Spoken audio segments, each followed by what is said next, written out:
Hello दोस्तों, मेरा नाम बलबीर कुमार तिरान है। आज मैं आपको हमारी जो इलेक्ट्रिसिटी है, बिजली के बिल हम कैसे बचा सकते हैं, इसके बारे में कुछ पॉइंट्स बताने जा रहा हूँ। फर्स्ट पॉइंट है मेरा वायरिंग मिक्स होना। सेकंड पॉइंट है मेरा इन्वर्टर की सप्लाई का वायरिंग में मिक्स होना। थर्ड पॉइंट है मेरा पुराने जो हमारे इक्विपमेंट होते हैं उनमें जो दिक्कतें आती हैं उनको ठीक करना।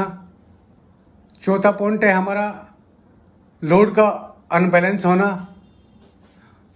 और पांचवा लास्ट पॉइंट है हमारा जो हमारा स्टेयरकेस होते हैं, जीने होते हैं जो फ्लैट्स वगैरह में होते हैं, उनका वायरिंग मिक्स होना। तो दोस्तों, मेरा फर्स्ट पॉइंट है कि जो हमारा वायरिंग में जो मिक्सिंग होती है, क्या होता है कि हमारे घरों में हर फ्लोर वाइज मीटर लगे होते हैं। अब उन मीटरों में क्या होता है कि आज जो वायरिंग करने वाले जो इलेक्ट्रिशियन होते हैं वो क्या करते हैं कि फेस किसी मीटर का, न्यूट्रल किसी और से, क्योंकि समझते हैं लोग आजकल की न्यूट्रल तो कॉमन ही होता है, तो कॉमन समझ के उस न्यूट्रल को वो कहीं से भी जोड़ के लाइट तो कहीं से भी चालू कर ही सकते हैं। इस चक्कर से फेस किसी मीटर का ले लिया, न्यूट्रल किसी मीटर का लेकर के वायरिंग को चालू कर देते हैं। और पहले तो पुराने टाइम में क्या होता था कि मीटरों के अंदर मैकेनिकल मीटर होते थे। उन मीटरों के अंदर क्या होता है कि कोई ऑप्शन होता ही नहीं था कि ईएलटी लाइट का या मिक्सिंग का कोई सिंबल ऑन हो। आजकल जो हमारे डिजिटल मीटर चल रहे हैं इनके अंदर एक सिंबल आता है ईएलटी ऑन का।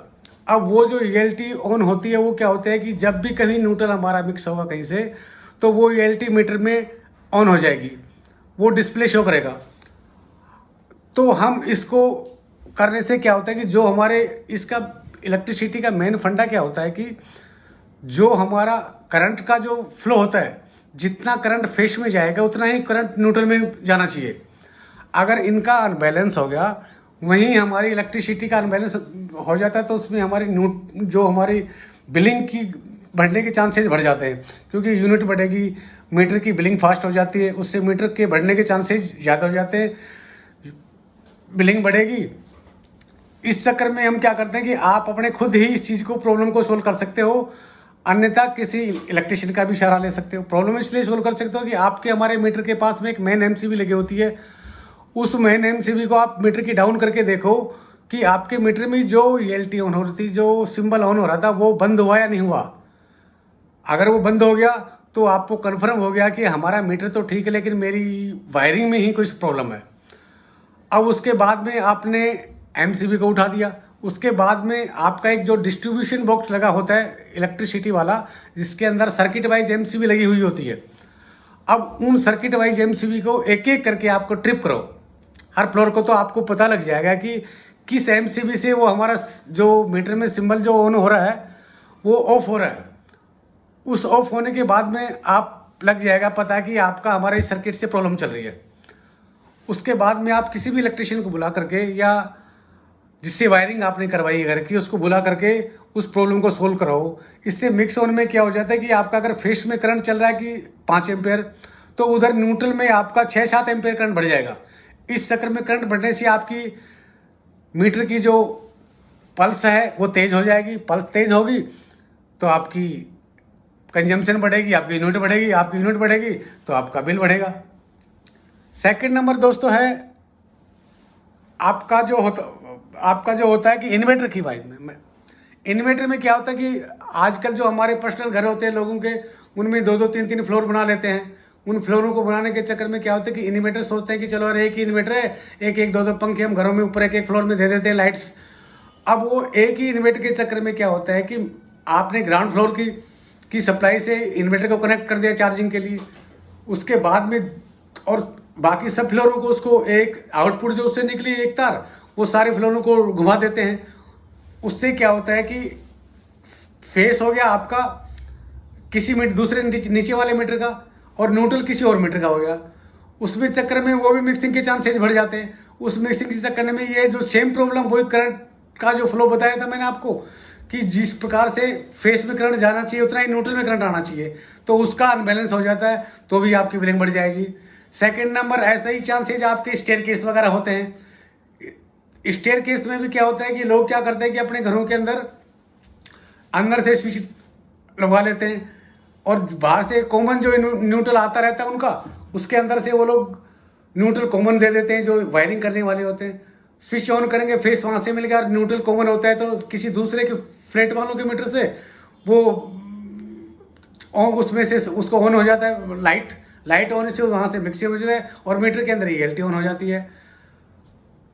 चौथा है आपका जो हमारा होता है कि जो हमारे इलेक्ट्रिकल इक्विपमेंट होते हैं जो भी हमें यूज करते हैं घर में, ये सब क्या होते हैं, जैसे हमारे फैन है, फ्रिज है, कूलर है, AC है, मिक्सी है, पानी का पंप होता है जैसे मोटर। अब फैन हमारा छत में टका हुआ होता है, छत में टका हुआ तो उसमें क्या होता है कि ऊपर टके होने के कारण उसको वॉशिंग वगैरह या सफाई वगैरह ढंग से हो नहीं पाती है, तो उसमें धीरे धीरे डस्ट जाते जाते फैन जाम होना शुरू हो जाता है। जाम होना शुरू हो जाता है तो पंखा भारी घूमेगा, पंखा भारी होगा, पंखे की स्पीड डाउन हो जाएगी, स्पीड डाउन हो जाएगी पंखे की। उसके बाद में क्या है कि जो पंखा जितने एम्पेयर ले रहा था, करंट ले रहा था, उसकी करंट की रेटिंग बढ़ जाएगी, वो ज़्यादा लेना शुरू कर देगा।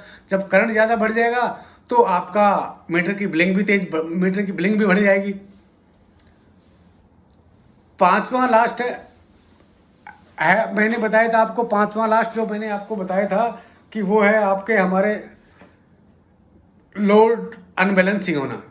लोड का अनबैलेंस ये होता है कि जो बड़े घर होते हैं उन लोगों के घरों में 3 फेस का कनेक्शन लगा होता है। उन 3 फेस के कनेक्शन में 3 फेस होते हैं, एक न्यूट्रल होता है। अब क्या होता है, किसी के घर में 5 AC लगे होते हैं।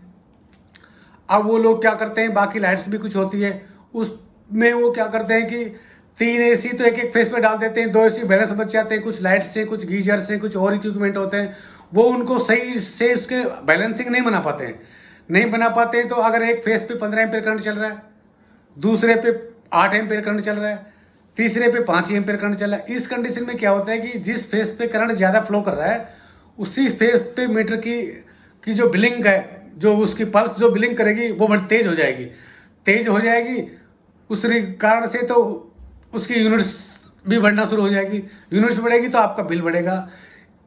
इसलिए ये सब चीज़ों को देखते हुए आप सारे इक्विपमेंट आप खुद ही चेक करें और एक अच्छे इलेक्ट्रिशियन से गाइड करके इन सब चीज़ों को ठीक कराएं। थैंक यू, धन्यवाद।